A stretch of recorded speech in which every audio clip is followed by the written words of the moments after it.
আরেকটা গুনাহ আল্লাহ পাক ক্ষমা করবেন না, সেটা হচ্ছে বান্দার হক। বান্দার হক বান্দার সাথে সম্পৃক্ত, কারো টাকা চুরি করেছেন, কারো জমি আত্মসাৎ করেছেন, কাউকে গালি দিয়েছেন, কারো প্রতি জুলুম করেছেন, কাউকে অন্যায়ভাবে মেরেছেন, ছিনতাই করেছেন, ইত্যাদি ইত্যাদি, যেটা অন্যের হকের সাথে সম্পৃক্ত।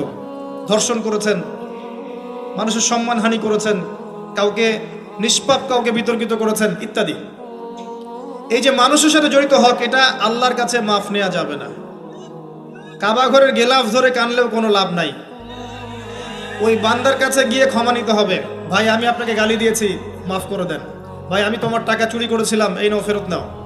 বোন, তোমার সম্পত্তি আমি দেই নাই, নিয়ে নাও। প্রতিবেশী, তোমার জমি আমি নিয়েছি, নিয়ে নাও। এটা দুনিয়াতে করতে হবে। অন্যথায় পরকালে দেখবেন যে মানুষের সাথে জড়িত হকের জন্য মানুষটা দাঁড়িয়ে আছে।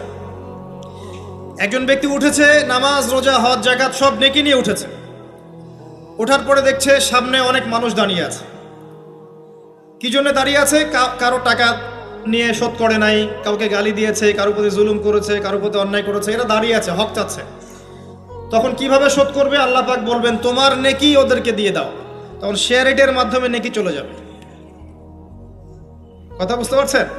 তখন আরো অত্যাধুনিক প্রযুক্তি থাকবে, নেকি কনভার্ট।